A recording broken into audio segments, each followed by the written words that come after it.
네, 사사건건 오늘은 좀 색다르게 시작해 보겠습니다.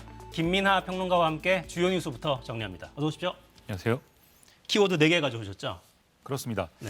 첫 번째 키워드는 이제 오늘은 없다인데요. 오늘은 없다. 그렇습니다. 뭐가 없을까요? 이낙연 전 대표에게 기자들이 오늘 이제 캠프 회단식도 하고 했기 때문에 앞으로의 계획이나 이런 것들을 여러 가지 질문을 했는데 오늘은 할 말이 없다 이렇게 얘기를 해서 이 키워드 골라왔습니다. 네. 해단식 분위기는 어땠습니까? 해단식 분위기 상당히 이제 좀 아무래도 이제 경선에서 진 후보의 캠프 해단식이기 때문에 좀 조용히 좀 있는 그런 분위기가 아닐까도 예측을 했지만 그래도 지지자들끼리 좀 뭔가 용기를 북돋아서 앞으로도 이제 할 일이 남아 있으니까 그런 일들을 정권 재창출을 위해서 열심히 해보자라는 분위기가 일부 있었고 또 특히 이낙연 전 대표를 응원하는 분위기도 있었던 것으로 보이는데 지금 영상 이제 보시는 대로 이렇게 지켜줄게 이낙연이라는 얘기도 나오고 상당히 좀 이낙연 전 대표를 응원해주는 그런 분위기였습니다. 그러니까 그 해단식 후에 향후 행보나 이런 걸 물어보려고 했는데 오늘은 드릴 말씀이 없다 이렇게 하고 간 거군요. 그렇습니다. 네. 어제는 이제 결과에 승복한다는 입장을 바로 밝혔는데 오늘은 어땠습니까?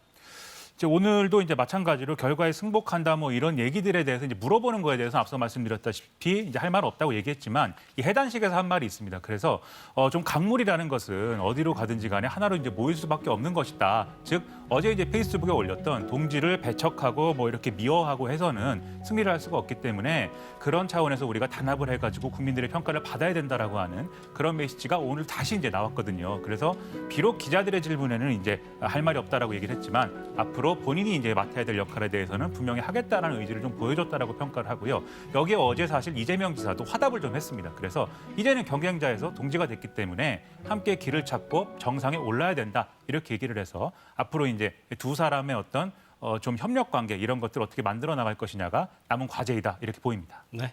마지막까지 선전한 후보니까 당에서 적절한 형식을 갖춰 또 제안을 해야겠죠? 자, 두 번째 키워드는 뭡니까? 두 번째 키워드는 갈림길인데요. 구속이냐 아니냐 이 갈림길입니다. 오늘 김만배 씨가 화천대유 대주주인 김만배 씨가 이제 영장 실질심사에 이제 출석을 해가지고 지금 조사를 받고 있는 그런 상황입니다. 네. 오전 10시 반부터 시작됐죠? 그렇습니다. 영장 심사 받으러 가는 모습 보고 말씀 나누겠습니다.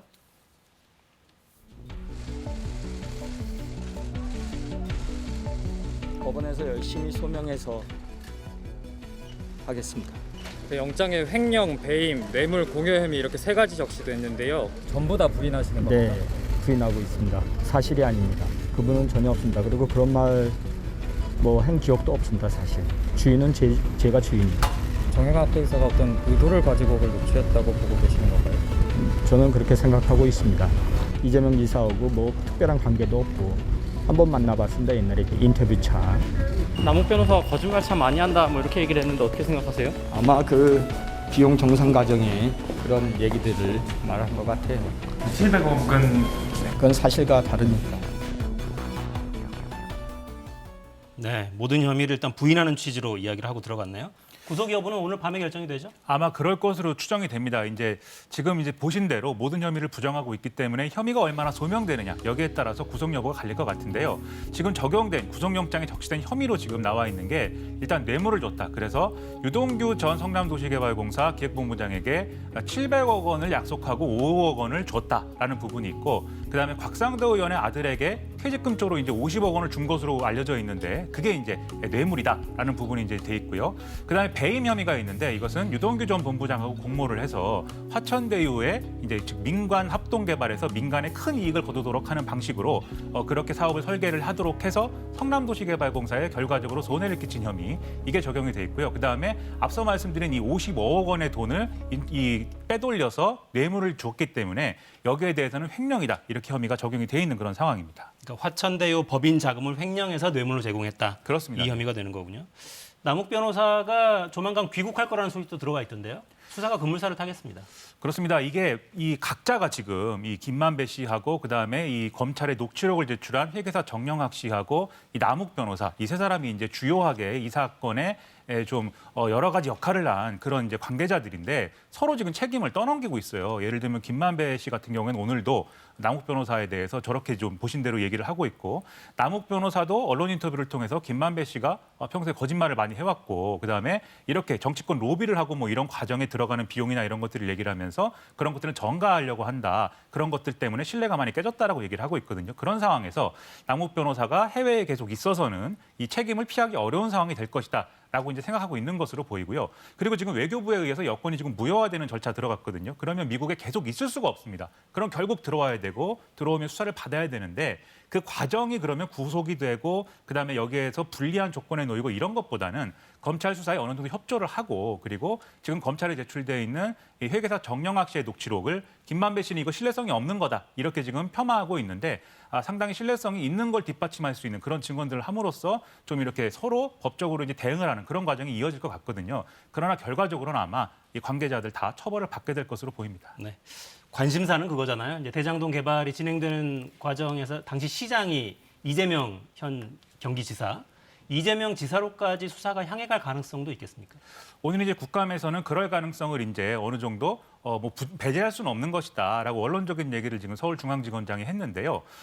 이 사건의 구조를 지금 보면은 배임 혐의가 일단 김만배 씨가 유동규 씨하고의 이제 공범으로 지금 적용이 된 거거든요. 당시 성남도시개발공사의 기획본부장으로서 그리고 사장 대리로서 이 사업을 이렇게 설계를 해가지고 배임을 이 성남도시개발공사와 성남시에 손해를 끼쳤다라는 거에 대해서 유동규 씨가 지금 이 배임 혐의를 받고 있기 때문에, 그렇다면 이 인허가권을 최종적으로 승인한 당시 성남시장인 이재명 지사도 그러면 이 배임 혐의를 적용할 수 있는 거 아니냐, 이런 지금 얘기들이 있기 때문에 수사 대상에 포함될 가능성이 있는데요. 다만 이게 단지 이 상황을 보고받고 알았다고 해서 바로 배임 혐의가 성립되는 것은 아닙니다. 왜냐하면 배임 혐의가 성립이 되려면 배임의 고의라는 게 있어야 되거든요. 즉, 이 사업을 이 승인을 할 때 이걸 승인을 함으로써 결과적으로 이후에 상당히 많은 이익이 나올 것이고, 그 나온 이익들은 결과적으로 화천대유 이 관계자들에게 돌아갈 것이다라고 하는 것에 대한 일정 정도의 고의가 이재명 시장에게 있었느냐, 이걸 이제 봐야 되는데, 그것이 이제 유동규 전 본부장 수사 등등에서 어느 정도라 이제 규명이 되느냐, 여기에 따라서 이재명 지사가 수사를 받을 수도 있는 상황이 될 수도 있는데,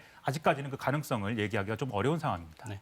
당시 그러니까 도시개발공사와 성남시에서 오간 공문, 관련자들의 증언 이런 부분들 다 확인해야 가능한 부분이겠군요. 그렇습니다. 네. 세 번째 키워드는 뭡니까?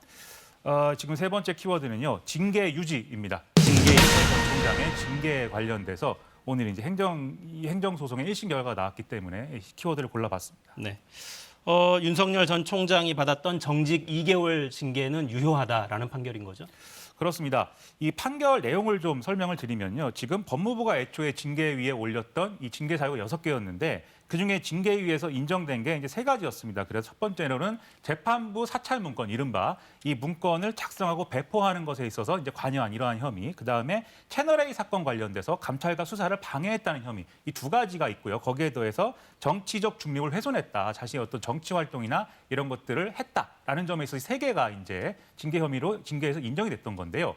윤석열 전 총장 측은 일단 이 징계 혐의들이 사실이 아니고, 그리고 징계 결정 과정에서 징계위원을 이 기피 신청하고 이런 과정에서 그것이 위법한 절차를 통해서 이제 결정이 됐다라는 주장을 하고 있는 그런 상황이었습니다.